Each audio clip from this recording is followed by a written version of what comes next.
You're listening to a Rock Candy podcast. Hey guys, my name is Matt Langston. I am a music producer, a mix engineer, and an avid unicorn enthusiast. And I would like to invite you over to my podcast, 11D Life. On 11D Life, we get to talk to your favorite artists, producers, and creators about what makes them tick. We take deep dives into where they get their juiciest inspirations from and how they keep from being cynical about all of it. We even get to pull back the curtain on my band, 11D7, and share some fun insider tips and tricks for our fellow bandmates and creators out there. So be sure to check out 11D Life right here on the Rock Candy Podcast Network and wherever you get your favorite shows.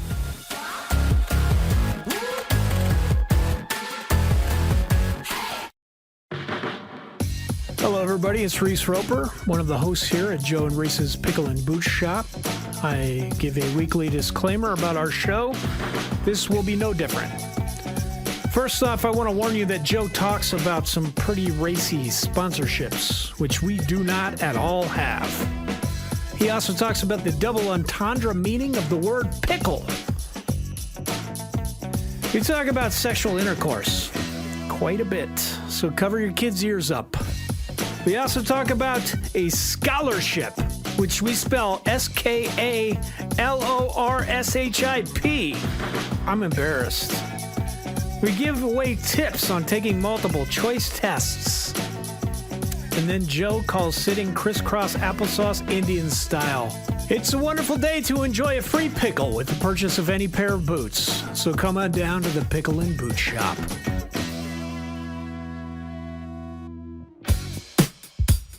Joe and Reese at Pickle and Boot Shop. Get yourself a pickle. Get yourself a boot. Joe and Reese at Pickle and Boot Shop. Pickle time is happening. Pickle time. I go down to get some pickles. Bring your grandma and your kids. I go downtown. Bring your grandma and your kids. Boot time. Pickle and boot time. Don't be fickle, get your pickle cider, pop a nickel in your boots. Not a place of ill repute. Bring your grandma and your kids. Come for the pickles, stay for the squids. Stay for the squids. Boots. Put that pickle in your pants. Get some boots inside your hands. Put that pickle in your pants. Get some boots inside your hands. 1996, we start this. All right, well, ladies and gentlemen, welcome to episode 11 of the Pickle and Boot Holy Shop. cow. Yeah, we're still open for business. 11 episodes in. The boot shop, the pickle shop has not been closed down. The doors are open. It's open for business and it's booming. We're getting more and more customers every single day. There's word that there might be a larger conglomerate possibly purchasing this show. Details to come. We are also looking for national sponsors. We got one. Hopefully by the time you're hearing this, you've already heard our other commercials that we spliced in. But in the last week, we got a partnership. It's not really sponsorship. They're not kicking money our way yet, but they're giving Reese and I product. And that is It's True incredible. Classic Tees. Yeah, True Classic Tees, the most comfortable t-shirts you will ever wear. And the reason we got the sponsorship or the partnership is because I saw all the ads and I was like, summer's coming up. I'm looking for some new shirts. I tried them. They were fantastic. So I shot them an email, told them about this podcast, told them about the Insiders and 5 Iron. We had a little bit of back and forth and they were like, absolutely, we'd like to partner with you. So as of right now, you guys, if you are looking for the t-shirts and you want to help them out because they're helping us out, if you go to trueclassictees.com and you put in the code TCT10 deal. Right now, it's just a generic 10% off deal that you can get. And then when they see that that gets plugged in there or whatever, hopefully down the road, we can get our own personalized code like Pickle 10 or Pickle 15 to get 10 to 15, maybe even 20% off your order. So please support us and support them because they're excited about partnering with us. The other thing is I sent out a bunch of emails this week for Metamucil for sponsorships, and they politely passed. I want to Yeah. say that's a bunch of crap, but that sounds like I'm making a joke. Yeah, yeah. So Metamucil passed on us. Michelob Ultra said to contact our local retailers for free product. I don't think they understood what I was talking about. Like, I want it to be like Michelob Ultra presents Joe and Reese's Yeah. Pickle and Boot Shop. You know, that type of thing. They But were they're- like, go down to the Kroger, yeah. hang out around the back, around the loading dock. Yeah, and Dale will give you a 6-pack on the house. Yeah. Yeah, just talk to Dale. Talk to Reed. And Yeah. and then the other one, I wanted to surprise you. The other one who said that they are interested and would like to continue talks moving forward is Trojan Condoms. So Incredible. we may be sponsored by Yeah. Trojan Condoms. I've never used one. I don't. You're like, I just like to roll the dice, baby. No, I've had sex twice and I have 2 kids. So I don't know what that's like.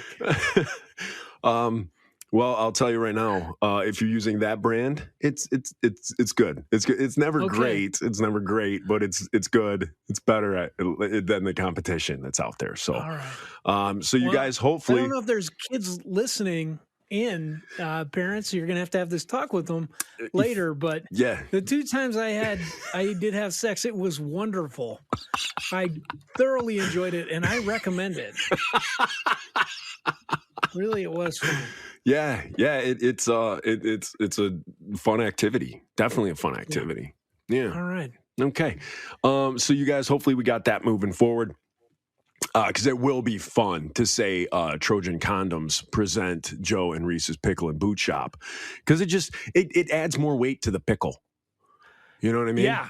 It People like, yes, pickle. Yep, it Condom. elevates. Yeah, it elevates the pickle in the title. It draws the relationship between the sponsor and the pickle. And I think, we were both from Christian ska bands. It makes people uncomfortable in a level that we both kind of feel giddy about. Yeah, And that's yeah, that's the true yeah. meaning of Christmas. Yeah, and sponsorship. So when we were, when I pitched this idea to you, hey, how about we do this? We wanted something that would kind of make somebody kind of feel a little uncomfortable. Like I wanted to go to church and have like my pastor like giggle and like roll his eyes because of our sponsorships. So if any of you listeners out there are connected to a company that would love to do a sponsorship, hit me up. I'll tell you kind of what we would like to do and what we're offering. And hopefully we could work something out to have your company present the Joe and Reese's Pickle and Boot Shop. Yeah. Yeah. It'd be, you know what would be awesome? NASA presents Joe and Reese's Pickle and Boot Shop. I don't know if they have sponsored any podcasts, but I would love to be the believe first they could. because I'm within driving distance. I should just head on over there.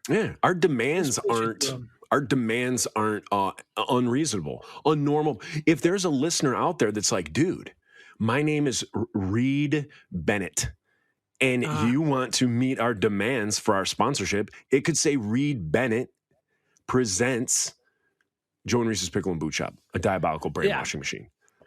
And for like NASA, for instance, our demands are a couple of those things of astronaut ice cream. Oh, tell me That's that it. stuff isn't. Neapolitan. And Tang. Oh man, maybe a can of Tang each. That's Dude. all we want. Yeah. There's a little you bit more. could- There's a little There's bit a little more. bit more. You could give us a trip to the International Space Station. We could do Space camp. podcasting from Space camp. Space camp. Just a couple extra ideas we're going to float out there. Hey, But hey, what happens? What would you think, Reese, if on this show we started a scholarship to send a kid to space camp? can we spell it SKALORSHIP? Yes, we can. A scholarship for space camp. And then, so like, I don't know how we do this. If somebody's out there, how do we do it? Let's do something where we can send a kid to space camp, We've already personal eliminated space camp. the kid that could be listening to this by talking about our idea is to get sponsored by Trojan Condoms Yeah. and talking about sexual intercourse. Yeah. But Parents, yeah, but it your was in the kids- biblical sense. you're right. Like This is it true. wasn't in the raunchy. No, it is. But we did alienate a lot of our Catholic listeners by talking about prophylaxis. Yeah, but did we really? Did we? Did we? We just because admitted most it Catholics I know, exists. most Catholics I know are like, just like basically everybody else. At this day and age, they're like, yeah, maybe the Pope says we can't do that, but we're doing it. But I can go to confession. Yeah, exactly. Yep. I went to Catholic school, and that's what I loved about them. You went to They were Catholic just like- school? yeah, I only went for 8th grade because I lit an apartment complex on fire. Oh yeah, Just a minor thing. that'll do it. Yeah, nobody got hurt. There was very little property damage. It was just the idea of it. It's bad. And my parents were like, he needs discipline. So And I we're gonna got it. send him to The nuns. the nuns. The nuns will correct what we've done wrong. Well, they did. And it lasted until college. I didn't light any more stuff on fire, but I just decided, like, I don't want to get good grades anymore. I just decided that. But you know what it was? I was looking at, I had to pull up my transcripts because I'm applying for a master's program. Okay. And I went to 3 different colleges. I went to the University of Northern Colorado in Greeley, and then I transferred to the University of Colorado at Denver. in Okay. Denver. And then I went back to school for nursing. I went to a trade school called Concord Career College. Okay. And my GPA was really bad. And it was mostly because my folks didn't pay for it. I was like, I'm getting loans for this, all this stuff. I don't care anymore. I don't want to go to college. I wanted to Yeah. be in a rock band. Absolutely. I got bad. And the bad grades. best. I think my GPA was 2.2 when I Oh, left. That was still the, that's still University of better Northern than Colorado. that's still better than what I was doing. Like there's my GPA. I think the best my GPA ever was like my freshman year of high school. I think I did like a 3.2. After that, Yeah. it was I don't ever think it was above a 2. No, Man, a 2.8.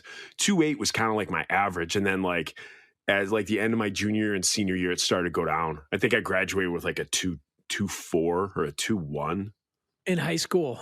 in high school. I was 10th in my class in high school. That's like my daughter.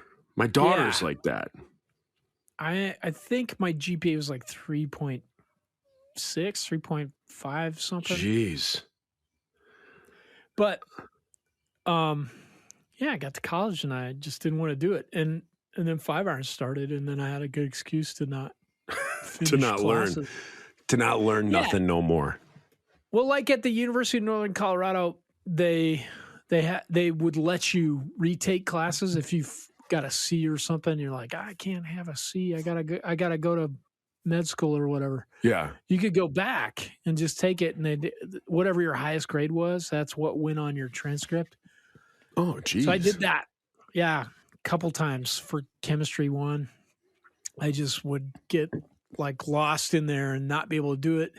So then I was like, I'm just going to transfer. You know, we started a band. I transferred down to Denver to practice. Wait, let me interrupt. Yeah. I find it very odd that you like I think you're a very, very smart and like sciencey guy. So it's Thanks, weird. Joe.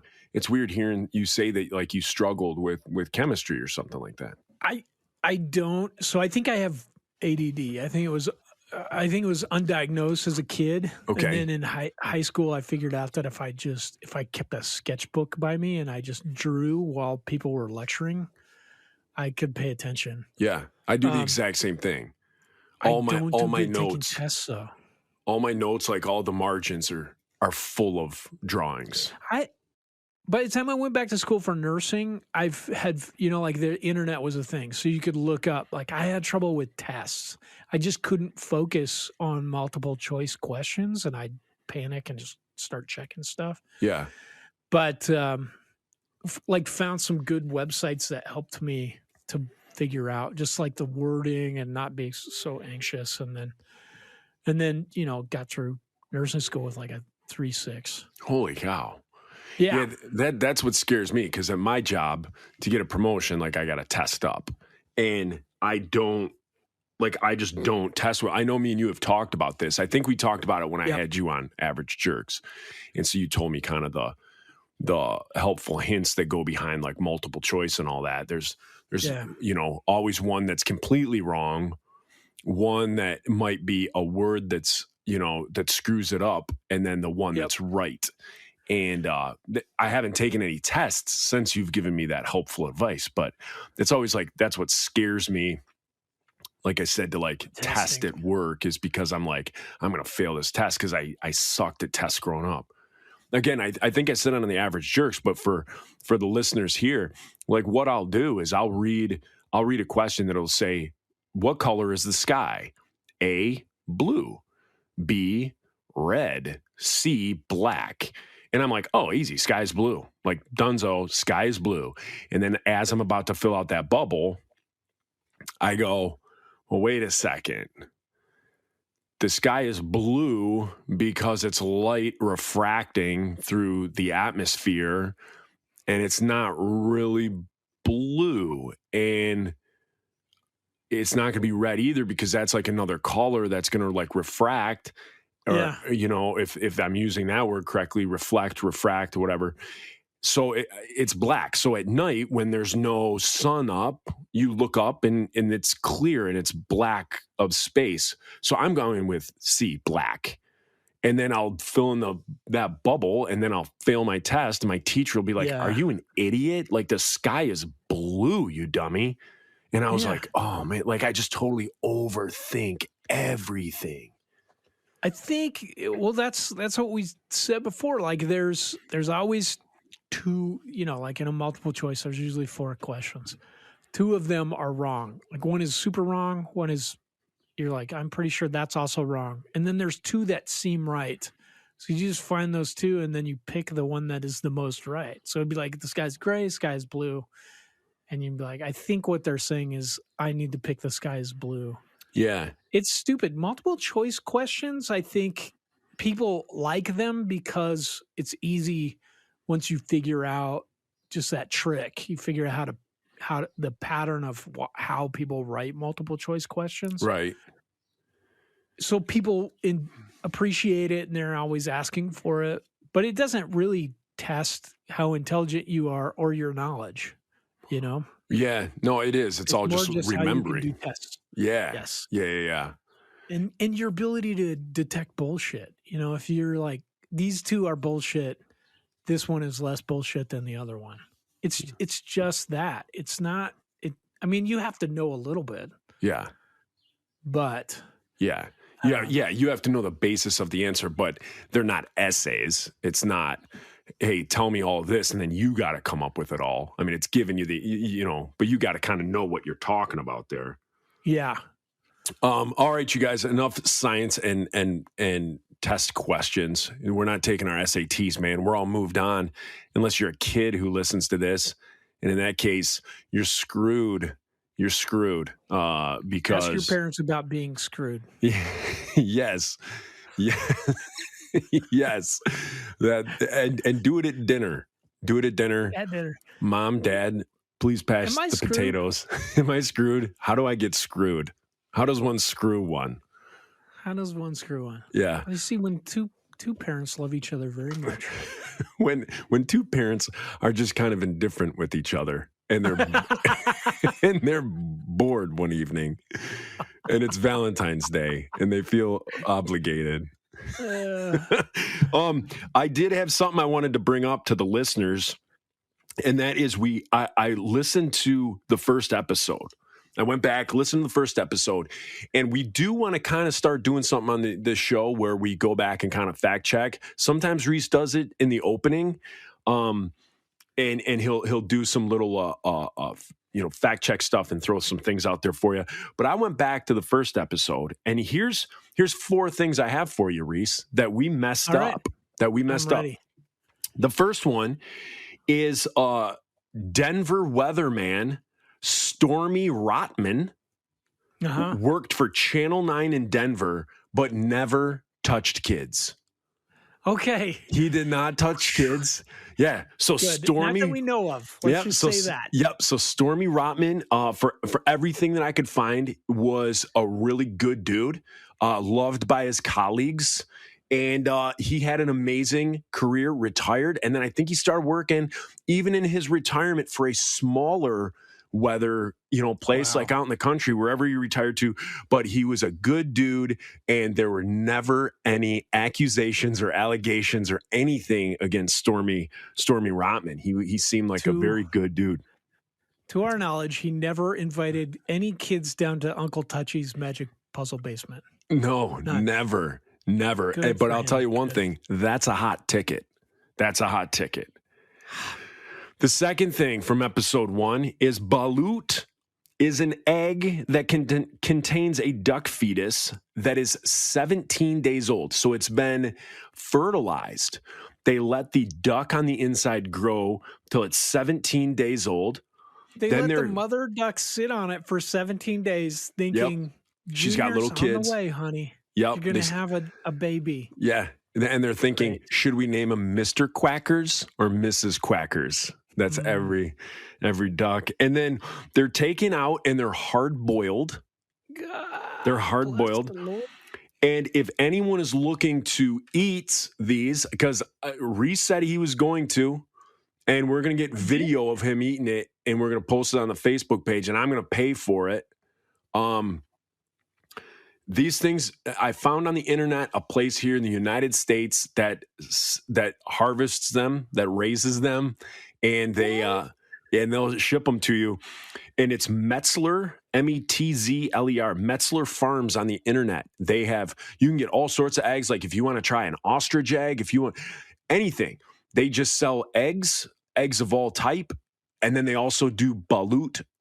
And so the thing is, you have to buy them. You only buy a minimum of 20. You got to buy you got to buy a minimum of 20 balut eggs. Is there a salmonella waiver you have to fill out? I don't or think so. anything? I don't think so. I think the hard boiling kills all of that. Oh. So I am going to order 20 for you, and you only have to eat one. It's money well spent. I think it's $3 an egg. So I mean, you figure that plus shipping, $80 to watch you eat balut is well worth it. And I think that's basically what the Patreons are paying for. Yeah. You know what I mean? So, people that are loving us or our sponsors and Trojan Condoms, that's what they want. That's what they want is you're going to eat some balut. And so Metzler Farms, everybody, if you would like to eat one as well, you can.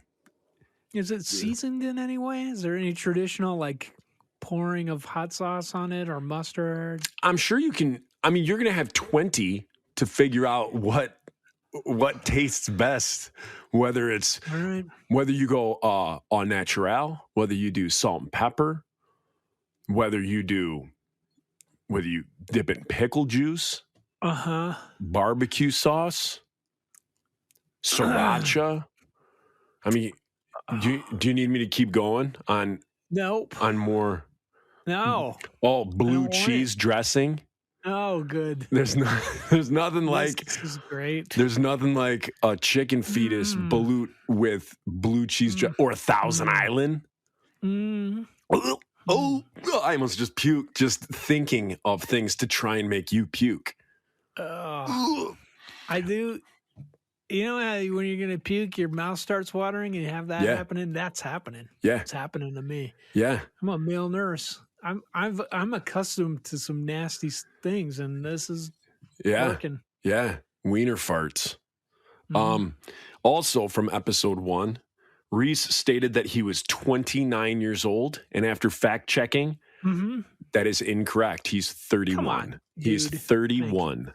Thank you, Joe. He is not 29. He's 31. 31. I apologize. Yeah. And the last but not least, the major takeaway, the major fact-finding thing I found from episode 1 is 90s ska band from Bloomington, Indiana, Johnny Sacco, one of my favorite ska bands of all time.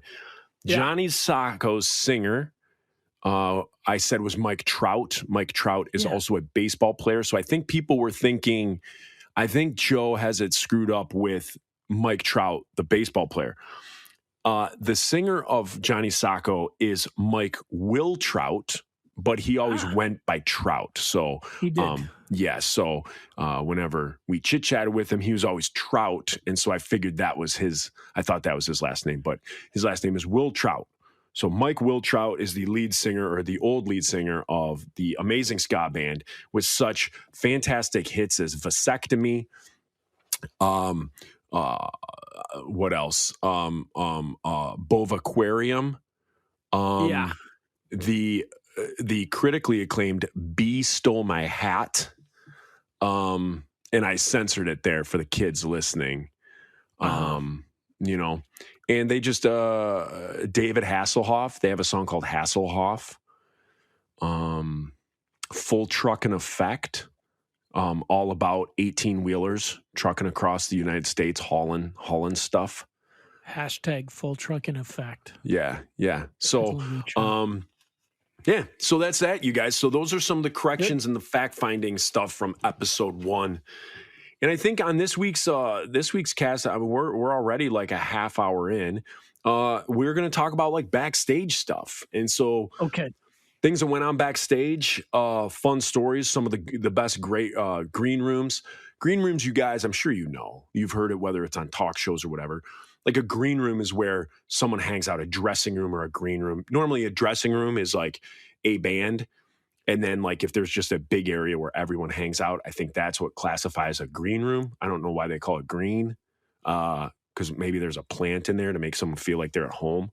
And it's not just a cinder block wall behind stage. So we're going to talk about those. Okay. Yeah. So backstage, were you always a fan of backstage once the show started, or no? Yes. Or what are some of your first memories of like backstage? That's a good question. I think most of the places we played early on didn't really have a green room. It would just be like, you guys should you should sit over here. Yeah. Or in this church office or something. Right. Where you're out of the way. Right.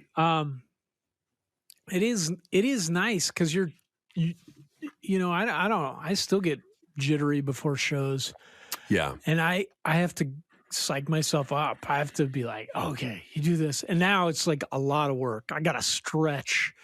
And then I do a vocal warm up, and I have this friggin' thing I got to put over my face. It's like a muzzle. It makes it quieter when you warm up. So here's the thing. Everybody in Five Iron, ever since I've hates known me. you've had all these little gizmos and gadgets. Wow. You had something this is- at one point, like you breathed in. It was like a nebulizer. Yeah. Yeah. That thing was magic. Yeah, Like, you always had. you I breathe would in like, steam. I'd like smoke like 3 cigarettes and then like jump on, and then like jump on stage, and then you Virginia Slims. Yeah, and then yeah. you're On. would, yeah, Camels On stage. unfiltered, and then you Yeah. you'd go through this whole thing backstage. But continue. Yeah. I interrupted. Continue. Well, because I get nervous, and I want to do good, and part of the thing with Five Iron is that the way that we wrote early on was Scott would write the stuff and then then they'd work out the horn parts and then give me a tape. Okay. And just be like, figure out something that goes over here. So most of the horns were just in my space vocally, like they were in like where my normal vocal range was. So for me to sing, I had to start singing really high. And I think just genetically I could get up really high, and then it just became a thing. Like I just sang high. Yeah. So That's but it takes definitely a lot like of your work, sound. especially now. That's definitely your Well- sound. Like you set yourself apart from all other ska. Like most ska bands, they sound the same. The singers sound the same, and then you get like a Dickie Barrett from the Boss Tones, who definitely has a different Yeah. sound. You definitely have a different sound. Like you're not that typical like just normal run of the mill dude. And you like listeners definitely know this is a 5-iron song because of your vocals. Well, it just, I don't know. I mean, like it just worked out that way. Like you have a good baritone voice. You're out of the way of the horns. Perfect.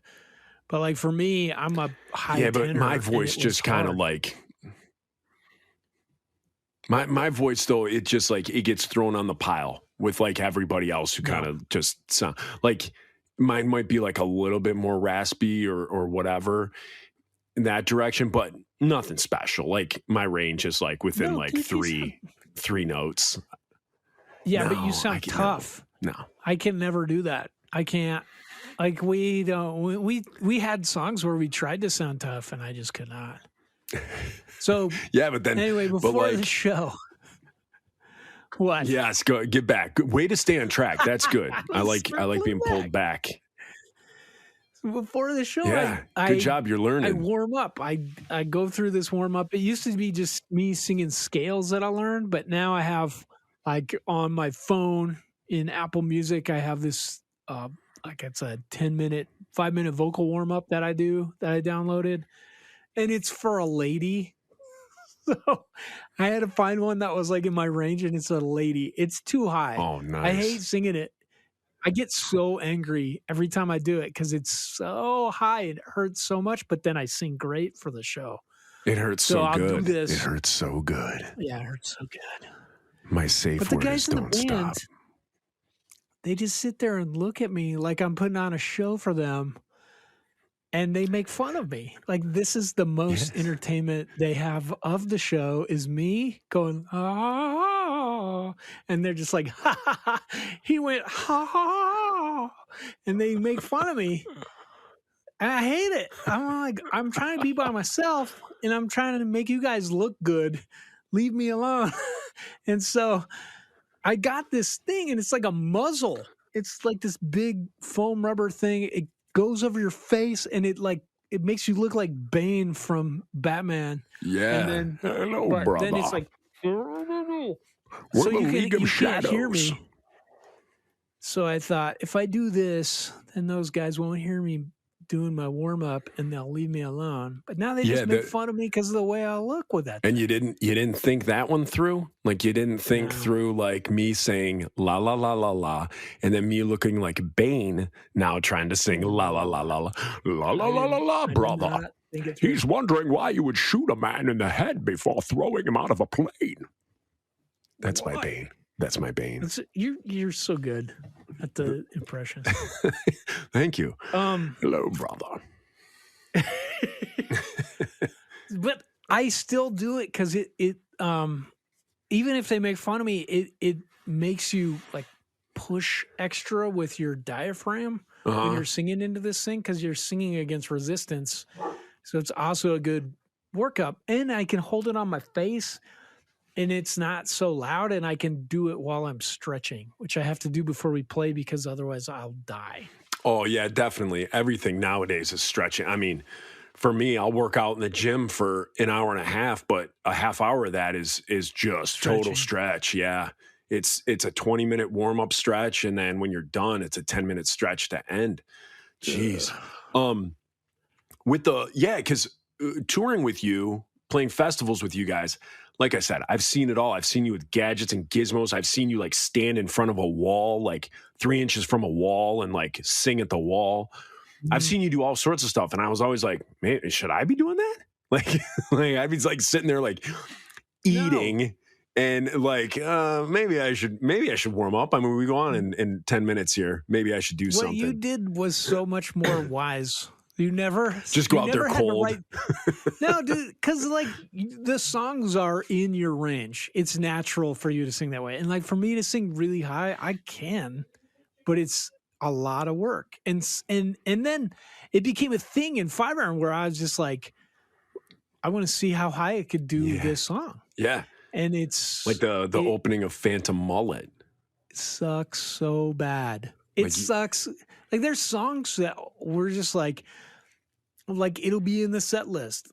Wait for Reese to look at you and tell you if he can do it. Like Farsighted, they'll put it. It's always at the end, and I'll just be like, not tonight, fellas. I can't hit it. We tried dropping it like a couple steps to make it lower, and it sounded so weird. Oh, really? So, yeah. So most of the time, I can't sing that song. And when I write stuff now, it's completely conscious. When we did Engine of a Million Plots, there was still some of that in me where I was like, I got to see if I can still sing high. And I could. And so I was just like, cool. And Scott wrote vocal melodies and be like, Reese can hit this range. But it wasn't a good idea. You know, like It wasn't a good idea. It's not a good idea. I cannot hit it all the time. And especially, you know, like, I think the other thing that has contributed to this, I've never smoked, but I do drink quite a bit. And I think it's starting to affect my range. Yeah, no, for me too, definitely. Like stuff like whiskey and bourbon, things like that. I think definitely the evenings that I, enjoy some of that, like the next morning, and I almost sound like I've like had a cigar or something like that. Yeah. I've never smoked either. I'm when I said that earlier that I had 3 cigarettes and would jump on stage, I've never smoked. I've had maybe 5 cigars in my entire life, but that's about it. But yeah, no, it definitely like bourbon and whiskey definitely gets the vocal cords, especially if you're sipping like late at night too. And you're like sitting around talking to people, like your voice by like midnight, you're all down here. And you're like, well, this thing happened to me the other day. Yeah. We had a song, I want to say it was called Seeing Voices. I think it was on our soundtrack to a Revolution album. I can't remember the title, but it was like, that voice I heard was like a lighthouse in a storm, drawing me close, staring me from harm. That's like one of the highest ones I ever had to sing. And I would tell him like, that song has to be like the first 3. Like it cannot be at the end of the set. I'm not going to hit any of those notes. And I even think the normal part of the song, if I'm remembering right, I think the normal part of the song gets high. And then I think we do a key change. And then, so like, that's gotta be like the first, if it's the 3rd song in the set, it's pushing it. It's gotta be like 2nd song. That was always brutal. If but talking about a vocal warm up, you'll hit it fine. Yeah, but I don't, so I won't. Also, you could do my fireball trick. Oh, will you butt chug a pint of Fireball? I'm butt chug it. You just stick a funnel in your butthole. I do not care what I sound like. I just bypass my kidneys. Alcohol poisoning as we're watching. I think I just saw 3 Fireball-soaked tampons fall out of his butthole. What do they call that? That's called something. Where they put alcohol in butt tampons? You've never heard this? I have not. No. Yeah, like high school kids do it. Like they'll take like. I need to be an emergency room nurse to get hip with all this stuff. Like people will take like a tampon and soak it in vodka, and then insert it in their butt, and then it soaks in, and they still get they get wrecked like 10 times quicker than by drinking it.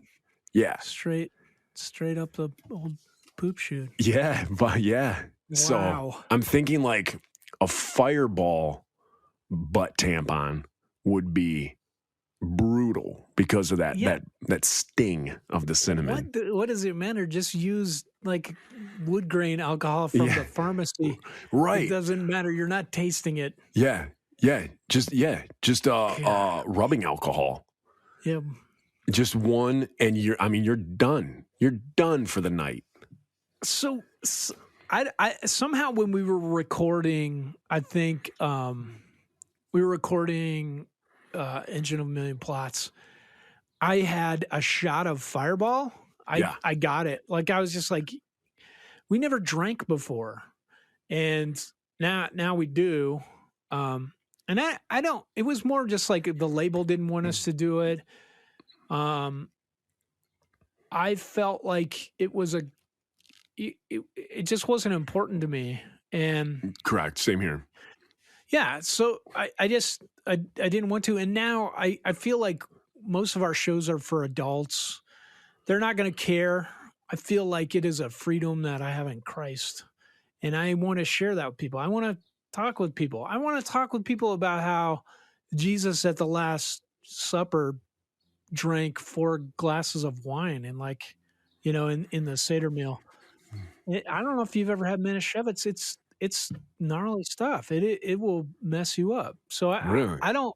Yeah, and there's Friday like night stories. we'll be drinking Manischewitz, going out to terrorize Goyam. Such a good song. It's true. No Such a effects, good guys. song. The Bruise. Such a good album. Yeah, one of the, that was one of my first punk albums that I was introduced to. Fantastic. It's so good. Punk and Drublic, guys. No effects. But like the Pharisees, even they accused Jesus and his disciples of being drunkards. They felt like they drank enough that they were doing that, or maybe they just were like, "These guys are crazy. They think he's healing people." Yeah. But I think, you as a Christian have that freedom. And so like for me, finally, I was to this point, I was just like, when we recorded Engine of the Million Plots, we didn't think we were going to play shows. We were going to do any of this stuff. And I got Fireball at the liquor store and was like, I'll just do a shot of this before I sing. It'll help loosen me up. And what I realized is it opened my throat up. Like the cinnamon in it, and then just you do a shot and there's just fumes coming up off of it. Yeah. And that, like, the fumes, like it was the cinnamon opens up your throat, and then the fumes coming up kept it loose. Plus you're getting slightly inebriated, which makes you relax. Yeah, for sure. And so I was like, this is it. I've done so many countless like vocal warm-ups. I went to like a vocal coach. I did all these sprays, all these teas, lozenges. There was a long period of time when I would take like a bottle of cayenne pepper hot sauce, like Frank's Original, up on stage and just swig it when I felt like when I was getting a cold, or you feel that like you're singing with your throat and you feel just the muscles tightening up and you can't hit high notes because it's just clamping down. Swig the Franks, and then it would do it. And I ended up getting like super bad acid reflux. And there's a ulcer shocker from that. Yeah. So I remember going to a Fireball. Steak and Shake with you, and we were on tour. We went into a Steak and Shake, and they have that like pepper sauce on the table. That like, stuff is so good. yeah, on a scale of like 1 It's to like 10. peppers and vinegar. Yeah, on a scale of 1 to 10, it's like a 2, right? It's really not that hot. But you just took the cap off and just drank it. So then Yeah. there were just the peppers in the bottle. There was no juice, and you just drank it. And I always just thought like that's a bad idea on tour. It is. Yeah, I think now it's a very yeah, bad I've idea. grown past that. I would just do it to amuse my kids now. Yeah. But the Fireball, like on stage, you'll see this plastic Starbucks cup that I'll get, and it's mostly just because I don't want people to have to be like, this is why Reese is slurring his speech. Yeah, this is You why know, he's they're forgetting his kids. words. Right? No, Yeah. I forgot my words before. It's just Like he's the doesn't Christian help. music industry's Jake the Snake Roberts. He Yes. he needs help. He's inebriated at all times. But I'll put that thing because I don't know how bad the show's going to get. It's pretty much it's 3/4 Fireball, a little like a couple shots of whiskey, and then a little bit of water, and then I swig it when I have to do high parts. And by And- swigging, you just mean you just put that Chug. whole sucker down, or do you like sip? No, not like the whole cup. Like a bad show though, I'll hit the whole thing. And it's a testament to my Roper genetics that I can drink like a pint of Fireball. and Oh, still my be up goodness. there singing. But yeah, there's shows. The guys in the band worry about me quite a bit. They're always like talking behind my back about trying to keep it away from me and how it doesn't work. Because there's shows where I'll have too much and I just like, I'm having trouble talking in between songs and stuff. But you don't sweat it out real quick? Like get that alcohol through your I system? think so. No. Like No? the bad shows, I'm pretty hammered by the end. You're But that you're doesn't just sitting happen for Indian style. Oh, are we allowed to say? We're not allowed to say that anymore. We can't say What? Indian style. You Crisscross applesauce. So you're just Thank sitting you. cross-legged on the stage. It just It's not been that bad. And it has been bad where, like David I Hasselhoff know- eating that cheeseburger. yeah, I know I'm slurring my speech. And I look at the people in the band and I can see in their faces, they're just like, please stop talking. Please stop. If he starts telling everyone that he loves us, I think he's to the "I love you, man" part. Oh, I get to that. My problem also is that I'll take that cup with me because I'm just like, this tastes good. I'll keep drinking it, and then I'll keep drinking it while I'm talking to people afterwards. There's no point when you drink Fireball that you don't regret it the next day because that stuff, there's so much sugar in it. You're like, you can feel yourself getting a hangover as you're consuming it. Yeah, sometimes there's the thing where you're like, I'm kind of glad I did that, but I kind of glad I wish I hadn't. Like, No. no, you never get that. Like you're No, like, I mean, I do have that. I have it a lot. yeah. No, You're I right. mean, I've had some events, let's call them, in my life that it's like, yeah, all right, I'm glad that worked out that way. You know, and I would do it 10 out of 10 times again. Yeah. You know, but then you're kind of like, ugh, but you know, there's always the but. Yeah. I just wish without alcohol, I was that good of a singer, or I didn't have all these inhibitions and fears Yeah. without it. You know, I could talk to girls or whatever Yeah. without it. Yeah. I think we talked about it on this. I think we talked about it on this show before where I just got to the point where I was like, I don't want to be that guy. I don't want to be the guy. So kind of the way that I look at things, like when we talk on this show about talking to people or those types of things, I never want to be the guy where if something happens, like, oh, I know, I think I was talking about this on my other cast. So if you listen on the other cast to The Average Jerks, I apologize for repeating myself, but I can't stand being the person. Oh my gosh, I just rocked my whole desk. I can't stand being the person that, let's say you go to the grocery store and something happens at the grocery store and you come home and you tell your friends or you tell your wife or you tell whoever, like, hey, I was at the store and this is what I saw. I can't believe that they did that. And you say something and then they're like, well, did you say anything? And you're like, no. Like, then the whole story you just told me was null and void because so-and-so just like rolled over you. So I kind of, swore to myself, like maybe like, I don't know, 15 years ago, that'll never be me. So I never want to be the person that when someone says, yeah, but did you say that? Like, did you tell them that? I had to answer no. So I always try and be the guy that if you're in a situation, it just makes for a much better story where You say it. So whether it's talking to a girl, whether it's talking to a bully, whether it's talking to, whatever, some dude who's out of line somewhere, you always have to get in what you want to say because I don't want to walk away from that situation and be like, if I tell somebody about this, that happened and I just did nothing. Yeah. Why even tell the story? So that's what I think.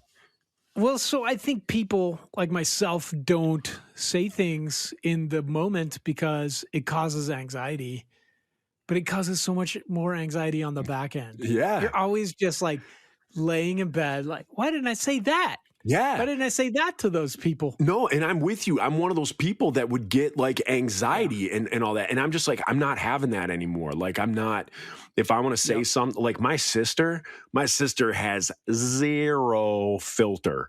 Zero. She's my idol when it comes to that stuff. She does not care. She could be sitting with the Queen of England. And if she thinks something off the top of her head, she'll just say it.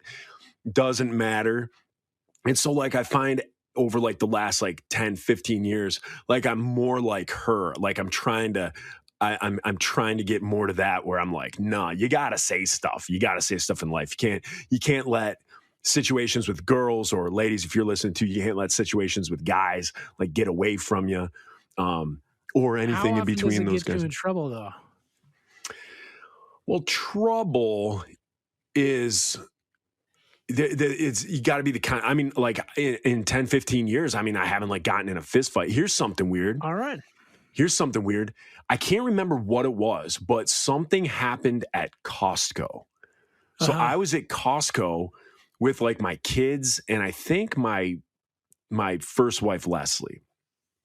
I think it was them. So we were at Costco and this dude did something or said something to somebody. And I was like, eh. So I said something to him and he's like, you know, mind your own business, whatever. And I'm like, you're acting like an idiot. You're out in public. Like, keep it together, man.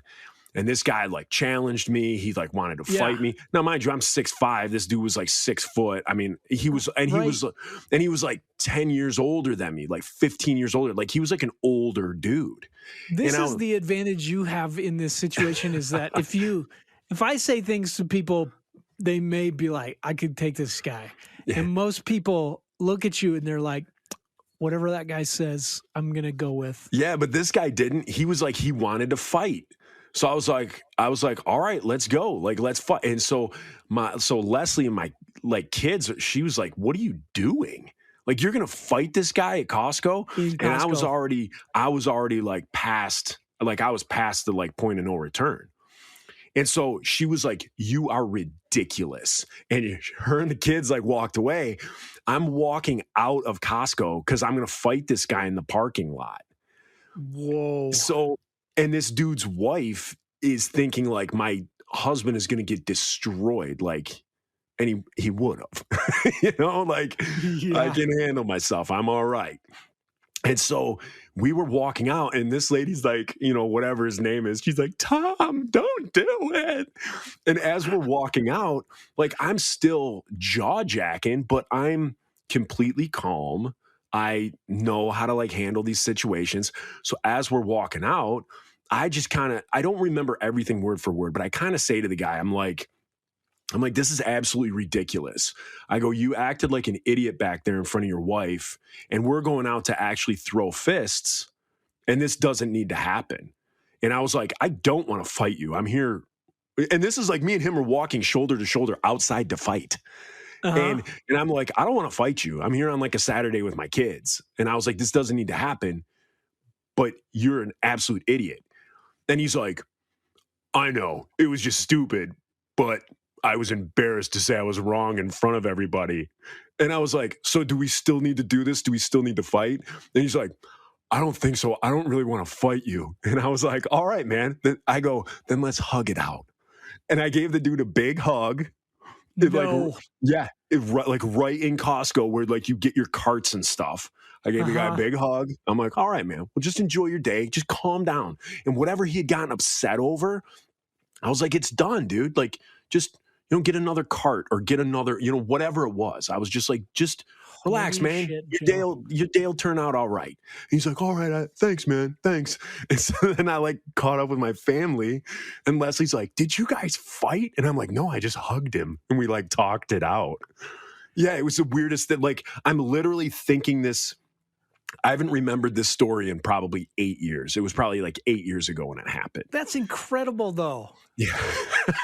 Well, like, it was weird. If I was your wife, I would be so proud of you. I mean, if you kick that guy's ass, but more proud you hugged the guy. Yeah, I hugged him. So nice, Joe. Yeah, it was weird. It was weird. So backstage, actually, okay, for real. Now we can talk about backstage. All right. All right. So back to backstage. I always enjoyed being backstage. It was kind of the thing where I talked about prior to where I loved the attention. I love the attention of being like the lead guy in the Insiders and people coming and knowing our songs and all that. I liked the attention. And so I tried to overplay not liking it. And so by overplaying it, like I would always, I guess someone made a mention on like the Facebook, like there's a fan created Pickle and Boot discussion, diabolical discussion page. Very cool. And yeah, very, very cool. And so, you know, we'll talk about stuff on the show and they post it on there. And someone had said, I think this show is basically just Joe and Reese talking about how bad they are with women And it's basically like a big therapy session. And I was like, no, Sure. I don't think so. And then now I kind of think so, because as we talk through our issues that we have, you start to realize like, oh yeah, maybe. So I tried to overplay not liking everything so much that hanging out backstage is kind of what I did when, like, the first time I toured, I don't even think I set foot. Like the first tour we did across the country and back, you're meeting everybody new and you're going to venues for the first time. I was one who would go out, and the kids that were like lined up outside the show before they opened doors, like we were hanging out with the kids in line, and it was great just getting to know people all across the country. And then like the second time you come through, you kind of don't do that. You kind of hang out a little bit more like inside.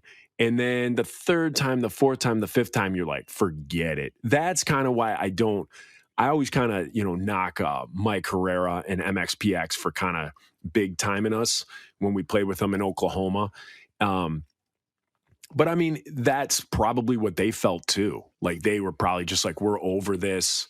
We'll stick with who we know. And so I don't fault them. I mean, I joke about it, but I don't hate MXPX because they didn't talk to us in Oklahoma. But so that's what I did. So I enjoyed being backstage. I enjoyed being in the green room, the food. Like, ladies and gents, listeners, usually in a green room or your dressing room, like there was always like there were always like snacks. And so if we played like a Christian venue, there was always like candy, or there was like a deli tray. There were like things like that, like stuff you could eat. Or grandmas from the church would make you food. They'd make you a meal. Exactly. And the cool thing is when you played like a certain city, so like if Kansas City was known, or Memphis is like known for barbecue, they would have like pulled pork and they'd have ribs. Like they would have these like amazing meals. And so you got to go around all over the country, and these places are like, yeah, well, we want, if you go to Chicago, you're going to get a deep dish. You're going to get what do they call it? Lou Malinati's or whatever it was, like a big old deep dish pizza. So you got to have all this stuff. Remember when we played on Scott Mania, we played Philadelphia, and they brought us all like Philly cheesesteaks after the show, like that stuff. That's what's rad, is you go around the country and you get to eat all this stuff that's like famous there. Just in the same sense, like if you come, you're coming up for our guys' weekend, hopefully still. And it's the same thing. Like when you come up here, all the food that we've talked about that's to our area, like you want to introduce people that. You want to be like, hey, you can't get this in Virginia, so get it here. I love this. You got to try it. So that was always cool, like backstage, like great stuff to eat. If you played secular shows, if you played like mainstream shows, it was a lot less frou-frou stuff, but like there was usually like whiskey, there was like beers. Like you didn't get like the food they would give you. If they would just give you money to like go to some restaurant in the area. Here's $50 for your band, make it work. And then, but they'd say, but you have like an unlimited bar tab. And it's like, okay, well, none of us drink. So that didn't pay off until, we came out like Soundtrack to a Revolution and Sinner's Songbook, like later on in our careers. I remember being in Germany, like you talk about the Fireball on stage. I remember when we played in Neuchâtel in Switzerland, and on the stage, like I had two plastic cups of beer. And so like during the show, like I'm just drinking them. And then after the show, like hanging out, everybody, I mean, we're in Switzerland, like everybody has a drink, all the crowd, all that stuff. So everyone's just drinking. We get back, and our hotel was basically like an entire floor of this like apartment building. Like we had this huge apartment, I mean, it would be like a penthouse. And it was decorated like old school. Like it wasn't something like modern. It's not something like LeBron James would be living in, but it was this huge penthouse that was decorated like it was in the 60s. And somehow Al Brown got somebody to buy us more beverages. Jeez. So then we're sitting in Switzerland out on this balcony overlooking this lake, and we're drinking all night. Well, the next day we got to go to, I talked about this last time. We had to go to Ulm, Germany. And Ulm is where Einstein was born, largest, cathedral. And that's where I had been drinking the night before. And then I had to climb this steeple, and I was so hungover, and I'm dripping with sweat. I mean, it looked like you poured a bucket of water over me. And Reese, I am not joking on the health of my children. You guys can probably fact check this and look it up on the internets. Is this huge cathedral that's in Ulm? When you go up the steeple is like a spiral. It's a spire. So like a spiral staircase goes all the way to the top. Well, at the bottom, it starts a normal width staircase. And as you go up it, it gets narrower and narrower and narrower to the point, I am not joking, it's 12 inches. It is 12 inches wide, and there's people going up and people coming down. And so you are like chest to chest, like the people that are coming down, you're pressed against each other, like trying to get by. So I'm hungover. I'm sweating. I have to like crap myself so bad. Like I'm holding in like the hangover diarrhea.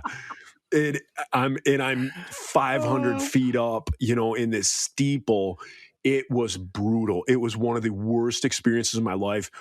It was, and I know talking about the experience isn't necessarily something that's like of the Lord, but it was something supernatural, keeping my butthole clenched. My guardian angels just were pushing that thing closed so I didn't just blow it out in this cramped steeple. And then that's where I ended up coming down, I barely have any recollection of like being up there. It was so high up. I mean, it was crazy. And then get back down, same thing, like chest to chest with people in this like narrow, like little, what do they call it when you're scared of things closing in on you? Claustrophobia. Yeah, so there's like claustrophobic like stairwell, and I finally get down, and then that's where I told like Flo from Good Weather Forecast, like, dude, I'm about to crap my pants, and then that's where I ended up crapping at the dude who we talked about, Bon. Oh, I'm losing it. The Nazi guy, the Christian guy that was in the camp. Oh, Dietrich Bonhoeffer. Yeah, so that's where I ran in and took a dump in that place in that ended church. up being his first church. Yeah. So crazy. Yeah. So, but your backstage experiences, what are your favorite, like, what were your favorite things to eat, favorite places to go? Any memories that come back with like other bands? I have a couple locked and loaded. Yeah, that might be in the paid portion. Lame. So in 5 Iron, the first incarnation of 5 Iron, we prided ourselves on having the easiest band writer that we could. It was one page. It had a picture of the stage where we wanted stuff, and then it just listed like if you could have this many microphones, or we sometimes like snacks, and we added to it like don't serve us lasagna, because there was a huge, like a 2-year period where everybody was giving us like Costco lasagna. Yes. So we finally put it on there. And then for the rest of that tour, that was like all people would see was lasagna.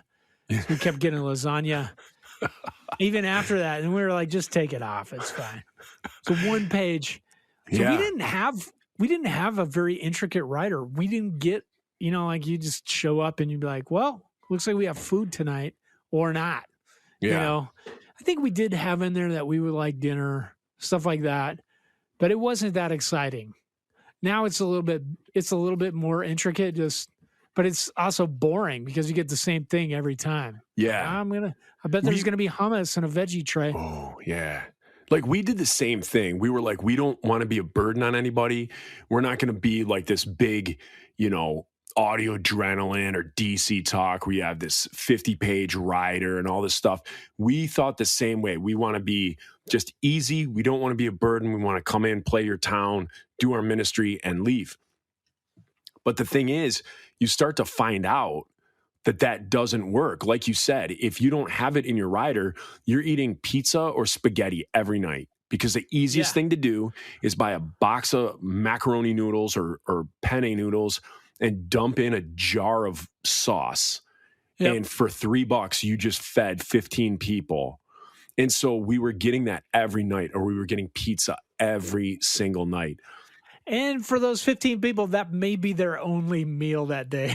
Yes. For bands, Yes. you're just like, either Yeah. you don't have time or you're only, going to gas stations. There's no Yeah. restaurants.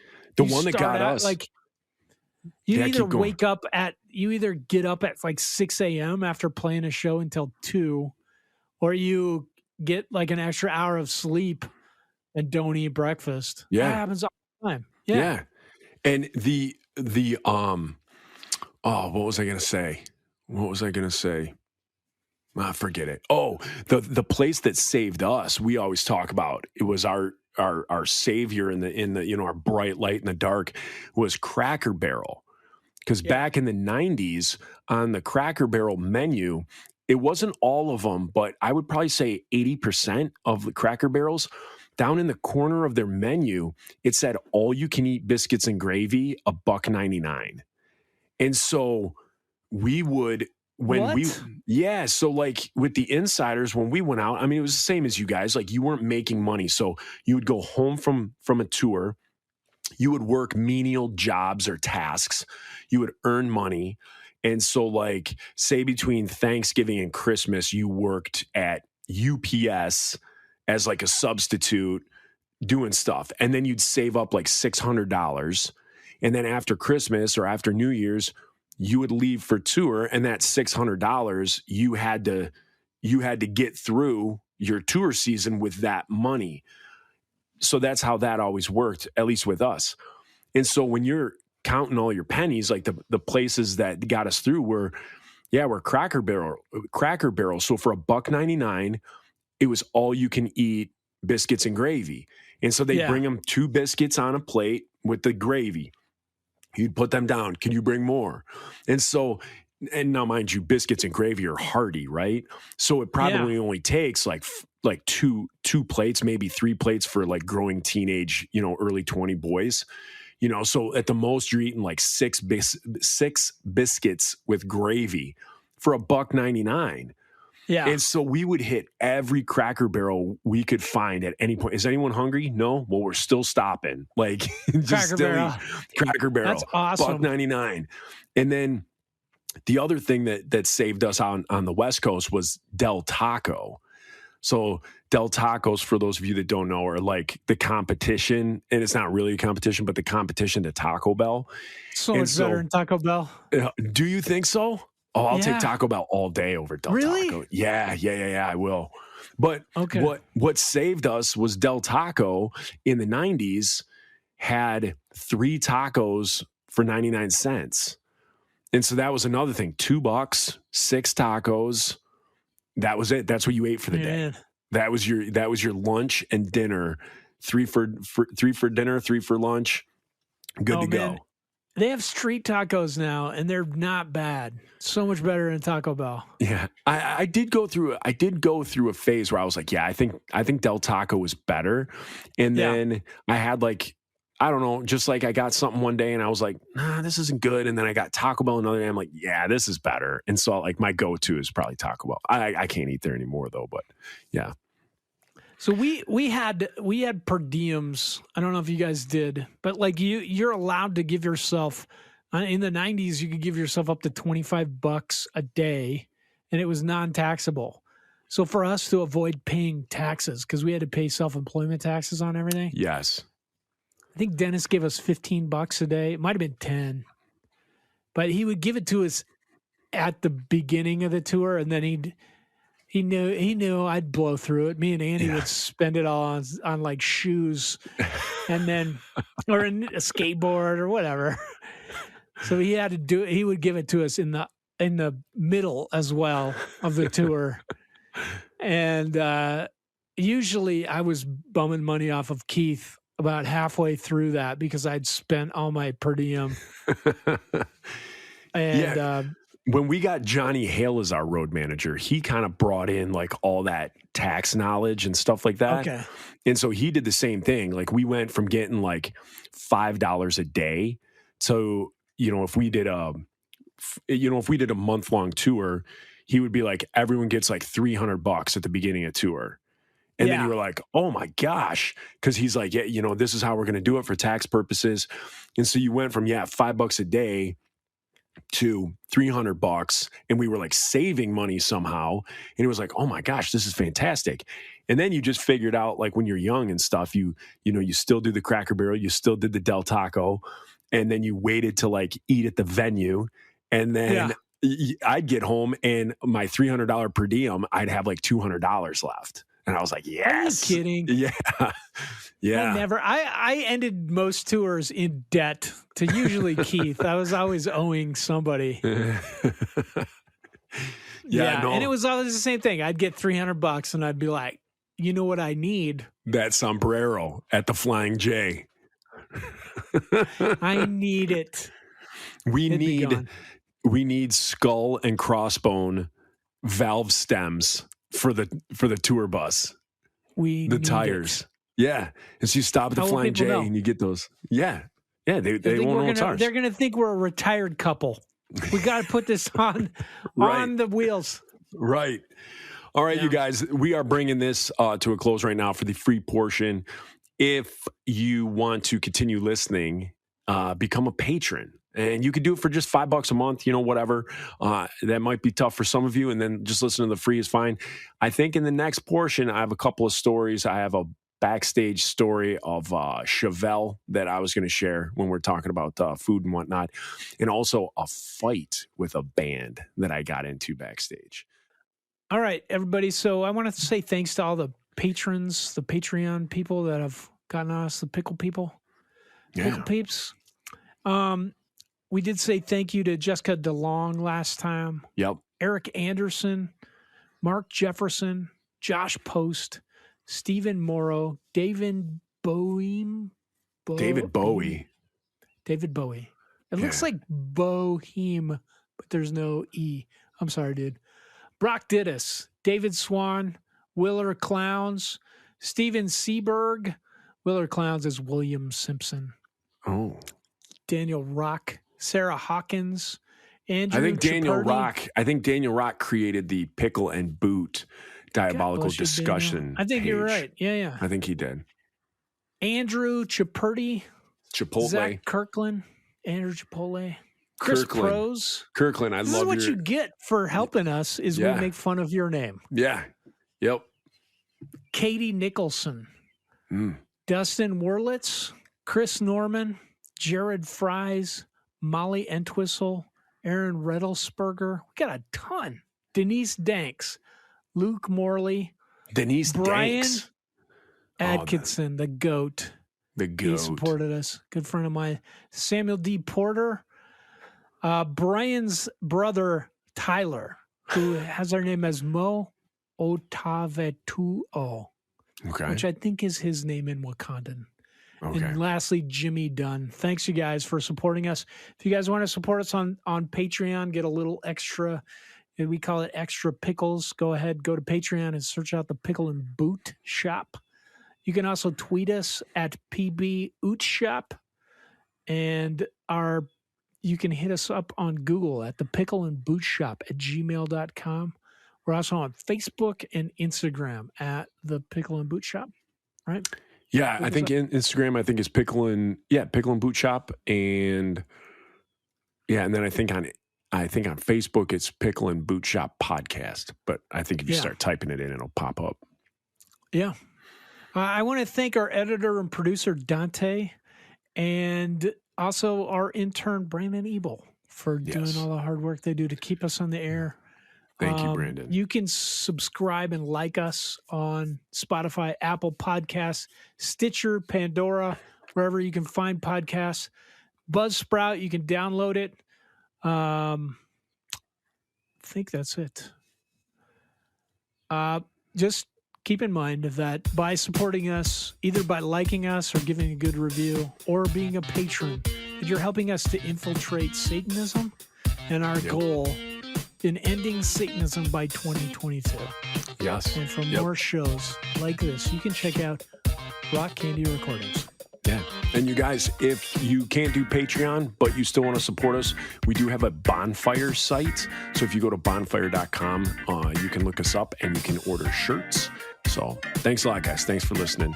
And keep those reviews coming. Holy smoke, I was reading through the reviews on Apple Podcasts. I was dying. Some people have some great reviews of the show. They're so good. They're so good. So keep those coming, you guys. If you can't afford a shirt, if you can't afford to be a Patreon member, just pay us back by writing a review. And some of them are freaking great. You guys are so creative. It's awesome. Let's keep building this community, and we will see you next week. Peace. Peace.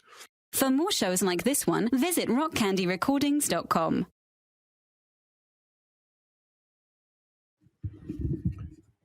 It's a 0. Do you just want me to back off of it?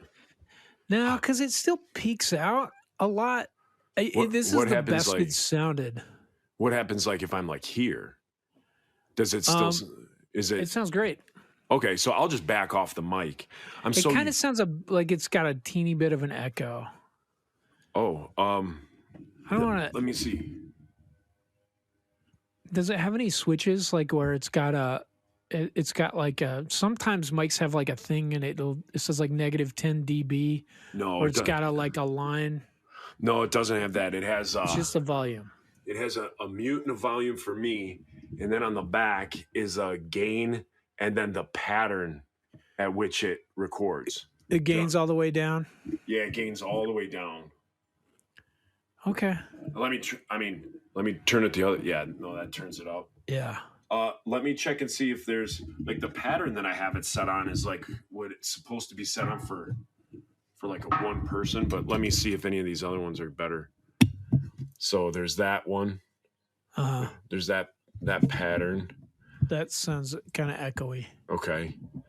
And then this is the original one. That sounds the best. And then there's this one.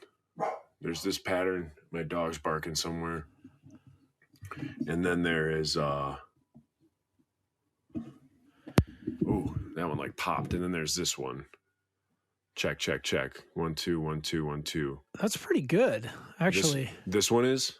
Yeah, get up close to the mic and let me hear it. Check, check. Oh, that's the best. This one is? Okay. Yeah. Okay. So I'll You just, can I'll just get leave right it up at that. on it now. Okay. Because when I've been editing it, like you're peaked. So it Yeah, just I a can little see bit when it's muffled. recording that I'm always like, it's like monster sound waves, but I didn't know. I turned the gain down, but I didn't know like what else to do. That's great. That sounds great right there. That's perfect. Okay, perfect. Okay. Goodness gracious, it was good to go. It had a Gucci rag top. All right. So are we What gonna are do? we talking about? Aren't we doing the backstage stuff? Okay, we're working on backstage, working our way through backstage. I edited episode 7, but I didn't edit your commercials yet. So you were like, let's put it out for free, and I didn't do it yet. Okay. Let's see. I thought we could start. I thought we could start when we could first come in. I had some notes like of corrections from the first. Oh crap! I keep forgetting to do this. Yeah, no. You're fine. You're fine. Yeah, I had some notes from like some of the first issues and stuff like that. Okay. Where is it? Oh, you know what? I had it under docs.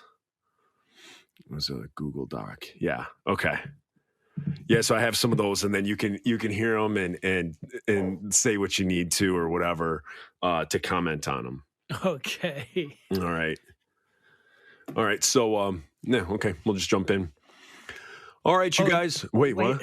Did you listen to that supercut I sent you? Dude, I was dying. I listened to it 3 times by myself. So the first time I listened, I like giggled. The second time I listened, I was straight laughing. And the third time I was dying. Yeah. And then I played it for my sister. And she was like, oh my gosh. And then I was like laughing even harder. Yeah. Yep. Yep. Yeah. Yep. Yeah, like your bank account. Yep. Yeah. So yeah, it was like, yeah. I thought it was just going to be me responding to you like, yeah. Oh, yeah. But both of us say it all the time. And so I just kept making it so it was like a conversation. Oh Yeah. my gosh. Yeah. Yep. And that's just one episode. It's just episode 7. I didn't cut any other ones in, but That we was should put just that out. one episode? One episode. Oh my gosh. That's like when people put the conversations of like, dude. Dude, Yeah. your bank account, dude. Oh, Woo! that was so funny. Yeah, I was dying. If you did yeah and like, Uh-huh. it would, I mean, we could do it would be an hour long. It would be an Oh my hour long bit. It was killing my computer to have, because I had 2 Logic files open. And Uh-huh. it was just killing it. So I don't know if I need more RAM. I tried to buy some more RAM, and I got bad RAM, so I gotta send it back to these dudes. I was trying to boost it. I only have like 32 gigs going, Oh, but I don't know. We'll see. 32 gigs is like nothing on a computer. I know. Holy So- cow. Right. Like I think It's- an old Commodore, an old Tandy No, has more than no, 32. No. Jeez, you need like what are they called now? Like a terabyte? Couple Yeah. of terabytes? Couple terabytes. Mm. Do you know this, like the version of my computer that Apple sells now that is as fast and has like a 12 core? It's fucking $15,000. 15,000 or 1,500? $15,000. Holy cow. Yeah. Because I bought this MacBook Air like maybe 3 years ago, Mhm. and this one was 1,500. Yeah. Jeez. So the Mac Pro, like the tower thing, yeah. that's a 12 core and has the processing speed that my computer has, 15,000. Jeez. And it's got I got like a solid state drive in it. I think it would have more RAM. But I was looking, and you can get a Mac Pro, like the most souped up one, $49,000. Holy cow. It's like a 48 core. It's insane, just like how much computing power it has. Like if you worked at Pixar and you were like rendering all the movies and stuff, you would need that. Insane. Holy cow. Yeah. Yeah, I mean, I don't even think like what I pay for my laptop is like worth it. Like I love Apple products and I like the ease of Yeah. use and all that stuff. But I mean, I use GarageBand. I don't even really go on the internet with my laptop. My girls use it for homework, so they use like Google Docs. Like that's it. Like and like my iTunes is on there. Like that's it. I'm not doing like crazy things on it. Like I do, you know, Yeah. everything's like for me, like just average Joe Blow is just like app based stuff. So I don't even So really use it. I bought like an old Mac Pro and then switched out the processors myself. Like you can take out the heat sinks, and then you have to use thermal paste, and you put in new processors, and I put in all the new stuff. So it was really fast, but because it's a 2009, it's obsolete. So it can only run up to High Sierra. So Oh, that's right. what's killing me. So there's Yeah. there's new plugins for Logic that'll do crazy things that I need, which it would save so much time. Yeah. And I can't. Like there's this one thing, you know, like you can make your vocals sound better by layering them. Right. So there's this program called Vocaline where you can you pick one track and you're like, I want this other track to line up with it. So you can sing way off or way off key, and it'll make it sound like that, but not enough that it sounds like you just copied the vocal track. Uh-huh. It's so amazing. Saves so much time. Like, or background vocals, you know, like if they're a little bit off on timing or something, it'll Oh, sync it Wait up a sec. and Did it I doesn't lose you? sound fake. So like if I did that, if I had the newer version, you just like click, I want this and I want it to sound like this, and then it does it. But the one I have now, you have to like record it, then record the other one, and then make it sync, and then you have to dump it, then move it to another track. It takes Oh forever. my gosh. That's too much. Oh, Like it's like too I don't know enough about computers. I just like hit record and you know what I mean? Like when I do my editing, I do everything on GarageBand. I just Yeah. you know, it's everything for me is the simple, most basic. I don't even know what else is out there. When I've used iMovie, like I remember iMovie 1. And iMovie 1 was which was really good. fantastic. They And- changed it like 10 Yeah. years ago. They Yeah, fucked and like everything up. all the new stuff, like my daughters can use it and they edit stuff on the new iMovie, but I have no clue what's going on. Like absolutely no clue. It's all like way more complicated. iMovie was so simple and it was so Yep. easy. And It was like really intuitive, Mhm. totally easy to make things look cool. yeah. Yeah. Not anymore. Yeah. Yeah. Yeah. Oh yeah.